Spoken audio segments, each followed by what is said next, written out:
ทุกคนเนาะวันนี้ก็ได้มาหาทางเอื้อยอีกแล้วทุกคนมาโดยสบายดีสบายดีเป็นกูเป็นคนเด้อได้กินข้าวกินน้ำแล้วเว้ยกินแล้วล่ะได้ยังกินมื้อนี้โอ้ยมื้อนี้หากินนั่นคนไทยเขาฮ้องว่าได้วะได้มาได้อีหยังว่าข้าวปุ้นอีหยังว่าคนไทยน่ะลืมขนมจีนกินขนมจีนข้าวปุ้นก็ได้บ่รู้อยู่ดอกคนไทยเฮ็ดเองบ่หรือว่าไหนตะข่อยเฮ็ดเมื่อวานนี่อยู่หลังบ้านเอื้อยน้องเฮ็ดชื่อมาแล้วก็พากันมาเฮ็ดตั้งเฮ็ดกินนี่แม่นน้องว่าเฮ็ดกระปุ้นกินเนาะข่อยละออกมะพร้าวข้าละออกน้ำออกอันน่ะออกตอนมันแชร์กันว่าซั่นแชร์กันเจ้าน้องเอามะพร้าวในต้นนี่บ่แม่นมันหล่นลงเองโดยพายุมาวันนั้นแล้วมันหล่นลงมา3-4หน่วยป้าตกมะพร้าวห้าว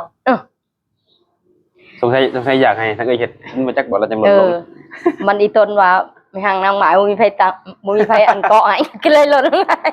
ก็เลยล่นลงบ่แหว่ก็แม่นมาจักเนาะไปได้เสยบ่เปิดใจไปกะดนหรือได้นี่เป็นได้แล้วผู้บ่าวผู้แพ้วหั่นนะคนที่ถือใจได้แล้วบ่ได้แล้วได้จ้ะโอ้ทุกคนได้แล้วผู้บ่าวทางไหนน่ะเอ้ยอยู่เวียงจันทน์ป๊าดเพิ่นอยู่เวียงจันทน์เลยบ่เนาะเพิ่นอยู่ต่างประเทศตอนนี้เราอยู่เวียงจันทน์โอ้เป็นคนเวียงจันทน์เลยคนลาวแม่นเราคนไทยเชียงขวางแต่ว่าเขามาซื้อดินซื้อดอนอยู่เวียงจันทน์เขาเลยลงมาอยู่เวียงจันทน์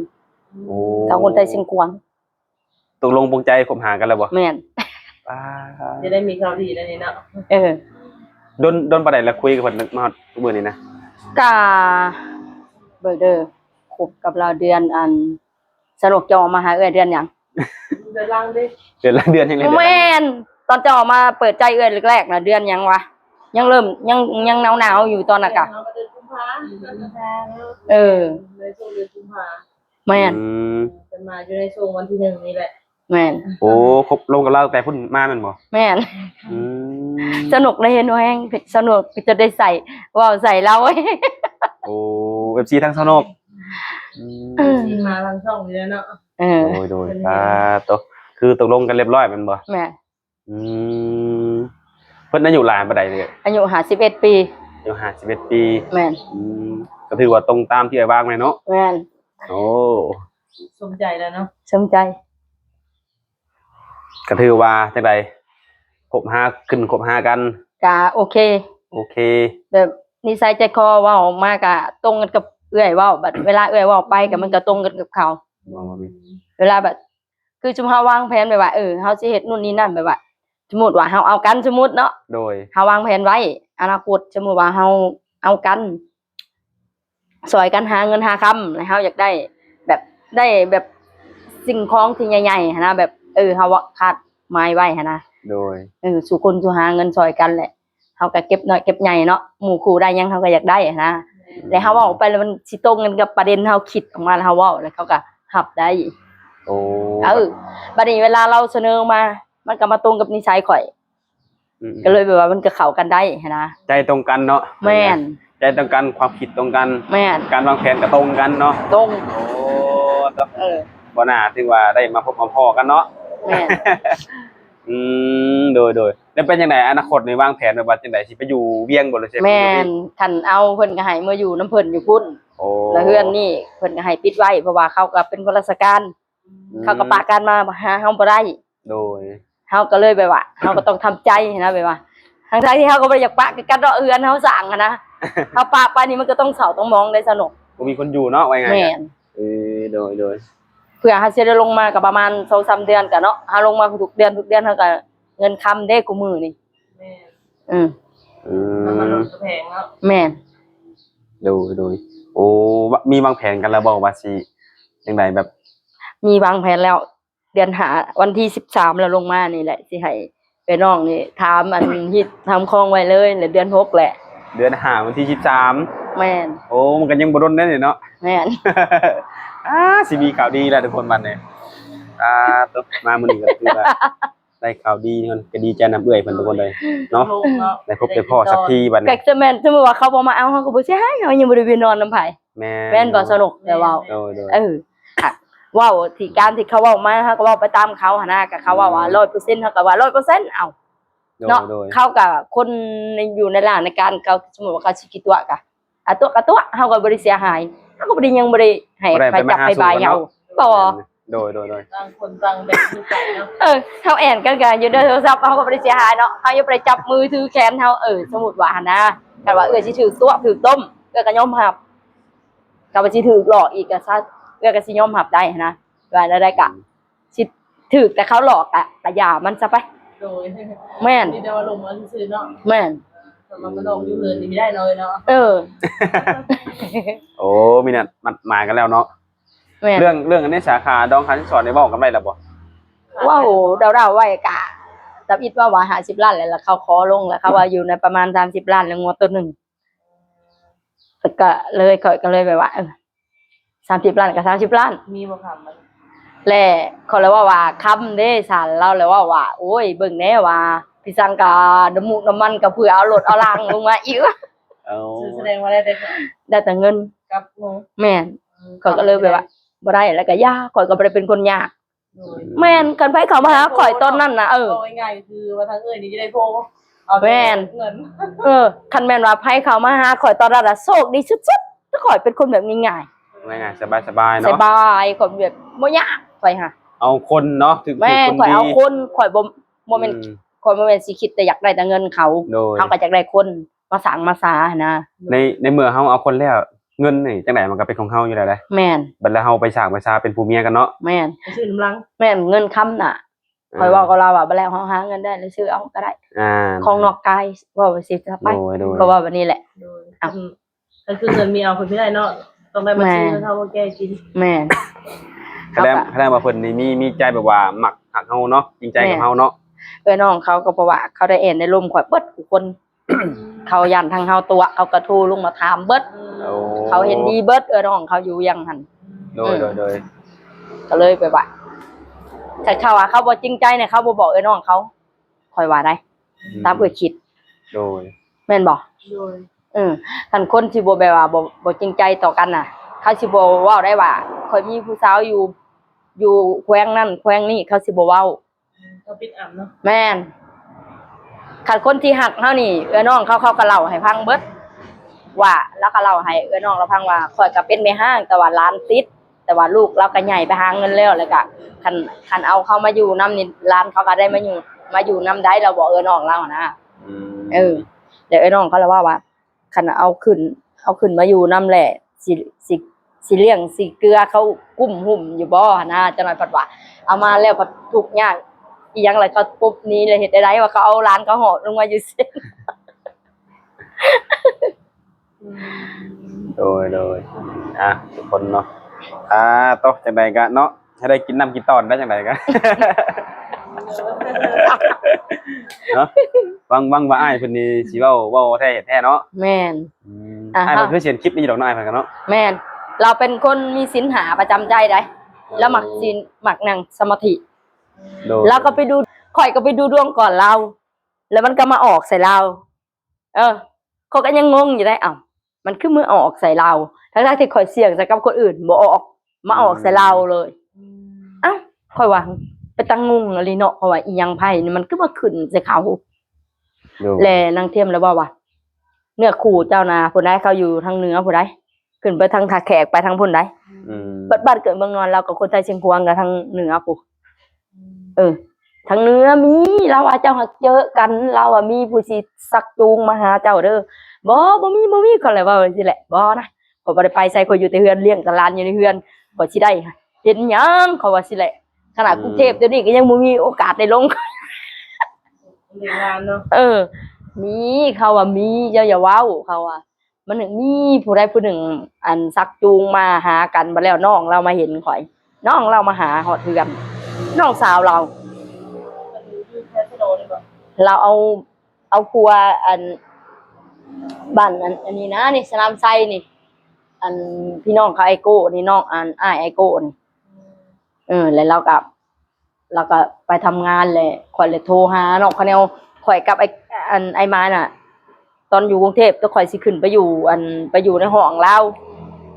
กับเอื้อย2คนนี่ไปอยู่ในห้องเราเสาห้องอยู่นํกันหั่นนะแล้วก็ถือกันไปน้องกันเลยหั่นนะลูกเสี่ยวแต่ว่าถ้าข่อยถือกันหักแพงกันลิอะหรอ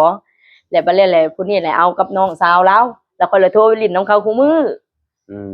เขาเลยว่าคันเจ้าขึ้นมาจากกรุงเทพแล้วมาลิ้นน้ำข่อยนี่เด้อพี่นางข่อยก็แล้วพี่นางอ้าวคันเรากับไอ้โกกับพี่นาง แอมเลยเนาะ แล้วก็บัดนี้เราสิเมื่อตะแคกเลยเราแล้วว่าบ่อันอ้วนว่ะไปไสเฮือนอันสาวอันผู้โทรหาเฮาดุๆอันตอนเฮาอยู่กรุงเทพแล้วโทรหาเฮาอยู่ดุๆนะแล้วเฮือนเราไกลบ่นะบ่ไอ้หมายแล้วว่าเฮือนเขาน่ะเขาสิห้องบ้านเหนือบ้านใต้เนาะเขาอยู่บ้านเหนือว่ะเฮานี่อยู่บ้านใต้เขาบ้านเหนือเขาอยู่บ้านใต้ว่ะไปสิพาไปว่ะแล้วมาแล้วค่อยเลยว่าสิเขาเลยว่าพี่นางว่ะมีบ่ผู้บ่าวของห่างอันพ่อหมายนะติดต่อให้ข่อยแหน่เขาเลยสิข่อยโสดก็บ่ได้มีผัวได้ว่ะข่อยอยากได้คู่ได้กิ้งข่อยก็ว่าแบบคือข่อยหยอกสุดเจ้านี่แหละปากข่อยนั่นรับอิดแล้วก็ว่ามีบ่หรือบ่มีมีข่อยสิติดต่ออ้ายข่อยให้เด้อแล้วว่ะเขาเว้าไทยเวียงเนาะข่อยสิติดต่ออ้ายข่อยให้เจ้าเด้อว่ะแล้วว่ะ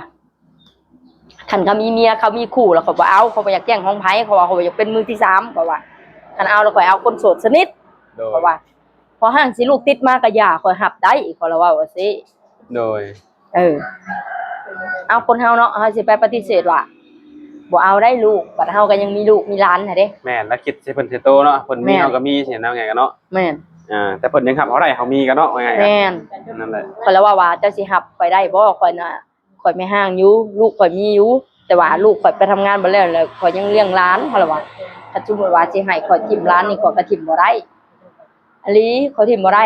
โดยสิให้ไผเบิ่งแม่นแล้วเนาะอ้าวโอ้แต่ว่าเพิ่นก็บ่ได้ว่าหยังนี่เนาะบ่เราว่ารับได้สิเป็นหยังเราว่านี่แหละหลานก็ใหญ่แล้วเอามาโลดแล้วเราว่านี่แหละคนเฮาสิได้เป็นเนื้อคู่กันแบบนี้แหละยังก็ได้ยังก็รับได้ใจมันตรงกันยังบ่พอนี่นะมันยังก็รับได้สินะนี่แหละคนสิเป็นเนื้อคู่กันนะแต่คนสิบ่เป็นเนื้อคู่มันมีรถแนวขัดกันเนาะแม่นคือเขาแซดเข้ามาหาเอ้ยเห็นบ่อุ้ยค่าดองทางบ้านชุมน้องนะเอาแพงเขาเว้าจะข่อยโอ้ยูทูบเบอร์เขามานี่เขาเว้าแพงว่ะเอ้าแพงหยังเขาว่าก็ขึ้นกับคนน้องกันเนาะบางคนเนาะเขาว่าอีหยังมันบ่ได้คือกันใดเขาว่าแต่ละบ้านมันก็แม่นผู้หนึ่งก็ผู้สาวสดผู้หนึ่งก็ไม่ห้างเขาก็บ่เอาซ้ำกับผู้สาวดอกเขาก็ตอบอยู่เพิ่นโอ้ยแพงข่อยย่านนี่เพิ่นว่าก็เฮ็ดผิดเนาะอันนี้คือข่อยเข้าใจกับอ้ายนี่ได้ซะเขาก็ว่าขอได้บ่ซำนี้หั่นนะเฮาก็ยังสิมาสร้างมาแปลงนำกันหั่นนะแหละบ่ว่าเจ้าก็สิว่าเอา50ล้านก็50ล้านอยู่หั่นบ่เขาก็ว่าแม่แล้วก็มีโตเนาะต่อลงแนวมันเนาะข่อยก็เลยเว้าตกลงกับเราแล้วข่อยก็มาบอกแม่เขาว่าแม่เขาให้ได้แต่30ล้านแล้วบ่มีคำใดข่อยน่ะข่อยบ่มักยากบ่มีคำก็เอาแม่เพราะว่าเฮาบ่ได้เป็นผู้สาวโสดเฮาก็แม่ห้างลูกติดแล้วก็หลานมาติดอีกแม่หลานเฮาก็ไปอยู่นํเขาอีกเพราะว่าเฮาต้องคิดใส่ใจเพิ่นใจโตเด้จะได้ว่าสาวนี่เห็นตะแกเงินมันลูกหลานโตเด้ยังเอามานำหนะเขาละคิดแบบนี้ได้สาวนกคิดได้คิดก็เลยเอาแต่เงินเนาะนั่นก็ไปเฮ็ดเวียกงานกันได้เงินมันก็จักเสียวเนาะมันมีขายตลอดเนาะแม่นแล้วมีเงินมาง่ายก็นั่นก็ได้ข่อยมาเห็นเสี่ยวข่อยนี่นะสาวนกมันบ่ได้แต่งจักดีกินฮีทอันเอาหมูมากินฮีทแล้วก็อีหยังก็บ่ได้วัดสิได้ผูกคอต่อแขนได้พักขอพักควรบ่มีมันก็ยังอยู่จนผัวมัน55ปีมันก็40ปลายปีสำกันกับข่อยเดี๋ยวนี่โดยมันแฮงผู้สาวสดมันกับผัวพอห้างความจริงใจเนาะจนถ้าปัจจุบันนี่มันก็ยังบ่ได้เข้าหอพักควรได้ลูกนำกันกับผัวมันก็2คนใหญ่เว้นว่าสิอยู่นำกันบ่ได้เนาะนั่นแหละมันก็บ่ได้มีฮอดคำคือกันแล้วเขาว่ากันเขาสิเว้าใส่ข่อยนี่ก็ย่ามันข่อยยอมรับว่าถือคนดีนะมีบ่มีกันเนาะนั่นแหละเอื้อยกับปรารถนาว่าเฒ่าก็ย่าหำเอ้ยพอแต่ว่าเฒ่าก็เขาจิตนิสัยดีจิตใจดีหั่นน่ะนั่นแหละทุกคนมีประสบการณ์หั่นนะเราก็มีประสบการณ์เมียเราก็ต้นนี้เป็นน้ำผู้บ่าวแล้วก็ทิ่มให้เราเลี้ยงลูกผู้เดียวก็ข่อยสิว่าข่อยมาคิดพิจารณาเบิ่งว่าผู้ชายคนนี้นะถึงขั้นว่าเมียทิ่มลูกให้เลี้ยงเขาก็ยังเลี้ยงลูกจนใหญ่100คนพันคนผู้ชายมีดอกผู้หนึ่งเฮามาเจอนะหลายคนมีแต่เขาอยากทิ่มลูกแล้วเขาไปหาผู้ใหม่ได้ เออ แม่น เขามีสิเสียไปโยนให้แม่เฒ่าเมียบ่เอาก็อยากเอาไปให้แม่เฒ่า แม่น แม่นบ่ โดยแม่น อันนี้เราแบบว่าเลี้ยงลูกถึงเลี้ยงลูกถึงเขาเฮียนก็ได้จ้างชีวิตเราให้ได้ก็เราเขาว่าป้าเราแฮงอนาถก็ข่อยอีกเนาะเขาว่า เอ้าลูกผู้หนึ่งเนาะลูกก็4 3 ปีบัดลูกผู้ที่2 ปีปลายให้กอดแข้งกอดขาเมียบ่ให้เมียหนีปะเมียก็ยังยันออกแล้วก็เมียยุ่แล้วก็ไปเลยไปกับผู้บ่าวเลยเราสอนค่ะ เพิ่นก็สอนให้ฟังเนาะ แม่นสอนเบิดเราบ่ได้ปิดเราบ่ได้อำเลยแล้วก็เซาแล้วก็สอนแล้วก็เปิดให้ฟังเบิด โดย ข่อยให้เราว่าข่อยเป็นผู้ชายอยู่ข่อยให้ข่อยเข้มแข็งบ่ได้เราว่า โดย โอ้ยสิว่าเพียงแต่เราแต่เฮาผู้มายิงเฮาก็ยังสิให้เนาะ โดยแม่นนั่นแหละ ให้เอ้าเฮาบ่มีความผิดหมู่ผัด มีผู้บ่าวว่าเอาผู้บ่าวมาแล้วว่ามาบอกว่าปะกันก็เด้อว่าไปไผไปมันเด้อว่าลูกก็เจ้าเลี้ยงเด้อนะไผบ่ให้เนาะไผบ่เหลือใจหั่นน่ะ โดยแม่นแหละ บัดเนี้ยมึงลูกผัดผู้หนึ่งเพราะว่ายังบ่ได้ใหญ่บัดลูกก็ให้เบิดบัดนี้อ่ะให้ใด แน่นอนแล้วไปเกิด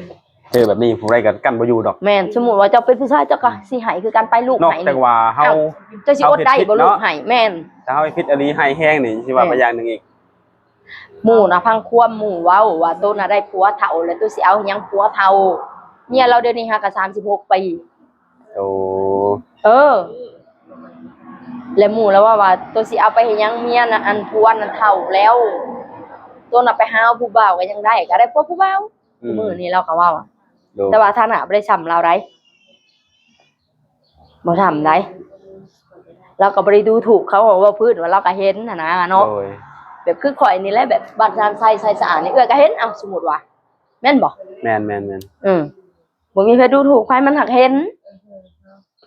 แล้วลูกเรา2 คนเขาก็ปิดใจนะเขาบ่ได้ไปหาแม่เขาเลยได้ โอ้ เขาบ่ไปได้ ก็คือสิ ป้า เห็นเบิ่งจากอันเพิ่นเล่ามาน่ะก็คือสิมีความในใจนะเบิ่งเห็นเนาะ แม่นข่อยคบกับคนอื่นมามีแต่เราได้มาเปิดเผยความลับแบบ เคยแบบเจ็บช้ำน้ำใจแบบถึงเมียถิ่มเมียป้าไปหนะบางคนเขาไม่ได้เล่าได้มาข่อยคบกับอีตาเฒ่านี่เราได้เดียวนึงก็บ่ได้เล่าคือผู้นี้ได้ และแสดงความบริสุทธิ์ใจของเพิ่นแหละเนาะ แม่น แสดงความจริงใจต่อกันเนาะมา แม่นเราเล่าออกจนเบิดสนุกเขาว่าเราบ่ปิดบังเลยน้องเราเขาก็ซ้อนให้ข่อยพังคือกัน โดย เขาเล่าเบิดใดเขาบ่ได้ปิดบังใดแลเขาเลยถามน้องเราว่าถามเราว่าอันเขาน่ะขาดกันคักแน่แล้วบ่กับลูกกับผัวเขาแบบเขาก็ย่านไปโทษเนาะคนเฮาแบบเฮายังบ่ได้ปะใบห่างอันยังบ่ได้จีบ ถามทางเอื้อยนี่บ่ แม่น พยานทางเอื้อยยังบ่ทันขาดกันแม่นบ่ แม่น โอ้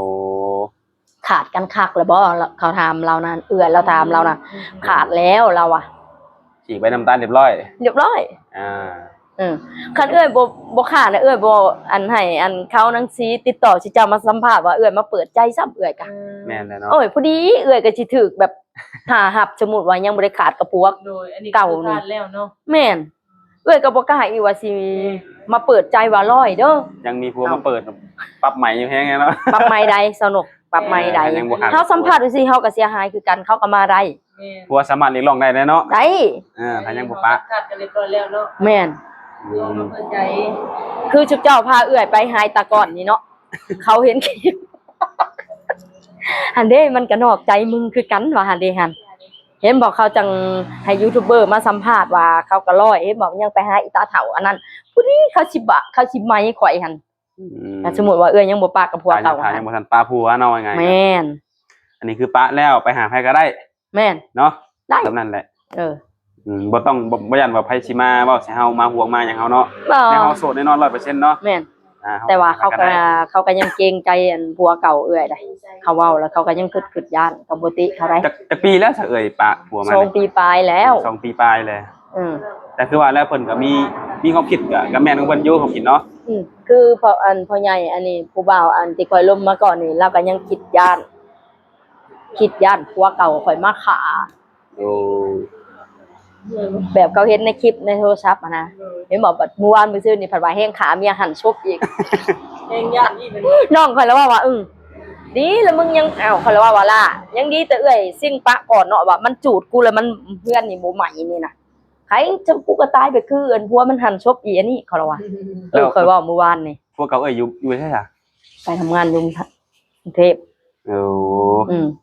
เพิ่นมาวังคิดวังหนึ่งนี่เด้มาจัดงานวันเกิดให้หลานปัดจากเขามา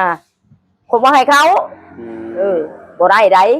เจ้าสิอยากเข้ามาแบบคือยังบ่ได้ปะกันนี่บ่ได้ให้เหยียบเข้ามาได้ในเฮือนนี่ได้บ่ได้ ลงบันทึกไว้แล้วว่านี่เนาะ แม่นเข้ามาเหตุไว้เลย เจ้ามาก่อข้อมูลไว้ข่อยก็มีความสามารถโทรเอาพ่อบ้านกองร้อนมาฮุบเอาเจ้าก็ได้ โดย มาผ่านมาสั่งข้อมูลไว้ใส่ข่อยอีกว่าข่อยอยู่เฮือนหลังนี้ข่อยก็อยู่แค่เป็นคนอาศัยบัดลูกอยากให้นี่ยามใดก็ได้นี่เอ้าคือเว้าในนั้นไปจัดอยู่เฮือนอ้ายข่อยมามื้อน่ะขอบ่ให้จัดขอบ่ให้มาเฮ็ดบ่ได้ข่อยฮู้สันดานมันดีมันขี้สอมาสำนวนมันซูซีหินะอะละมึนตื่น โดย มันบริยานไผมันบริเจียมบริยำไผ โดยโอเคทุกคนเนาะ ย่านไหนเฮากะเห็นบ่ค่อยจังจ้างให้เขามาเฮ็ดอันประตูหน้าบ้านอันนี้ค่ะ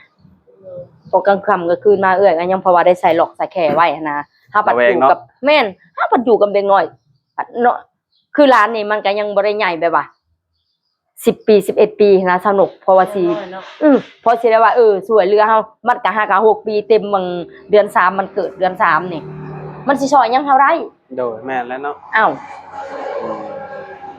มื้อน่ะเห็นพ่อเฒ่ามามันก็ยังให้มันบ่อยากไปนำมันญาติบ่ขอบ่ไปนำเจ้าเด็ดขาดบ่ขอบ่ไปมันว่าบ่ไปแม่ขอบ่ไปมันว่าข่อยนะแม่บ่พาไปขอบ่ไปได้บ่คักอันนี้ได้กระสั่นได้แต่อีตนมันได้มันเห็นหมดได้พฤติกรรมที่เราเฮ็ดความรุนแรงใส่ข่อยกับมันน่ะมันจื้อได้บ่แม่นมันบ่จื้อเด็กน้อย โดยน้อยแหละความจำดีทุกมื้อนี่ จังใดก็แล้วแต่เนาะจังใดก็ได้ข่าวดีแหละมื้อนี้นะมีแต่ว่ามารุ่นดีกว่าว่ามื้อที่นัดกันราชิมาแท้บ่เนาะ แม่นมาแล้วก็เว้ามาบ่ตัวคนได้เว้ากับแม่เฒ่าอยู่ทางพี่แล้วมาบ่มาแล้วบ่ได้ยันเสียความรู้สึกของแม่เฒ่าอยู่เซโน คันว่าเพิ่นมาแหละให้น้องๆฮู้นำเด้อสิมาเป็นสักขีพยานให้ โดยให้ฮู้นำอยู่ดอกเลยสิได้มาบอกคู่นี้สมหวังแท้เอากันแท้เนาะสู้พอกันแท้จังซี่นะแม่นFC มันก็สิได้ลุ้นนำกันนั่นแหละว่าสิเป็นตามที่เว้ามาบ่เนาะโดยตอนนี้คือให้คำเว้าสัญญากันก่อนเนาะแม่นคนละมือจริงมือก็คือมือที่เพิ่นมาพุ่นแหละเนาะแม่นก็คือมาน้องๆมาลินนำมื้อนี้ก็ถือว่าได้ข่าวดีกับเอ้ยเพิ่นทุกคนเนาะสิให้ดีแท้พุ่นแหละมือสมหวังมือเข้าฝันเนาะแม่นถ้าเขาบอกเราไว้เนาะโดยกะสิบ่รบกวนหลายๆแล้วมื้อนี้เนาะโดยกะสิเอาซั่นนี้ก่อนมื้อหน้ามื้อในพุ่นแหละสิได้มาหาเอ้ยใหม่ลงมาแล้วโดยสบายดีเด้อสบายดี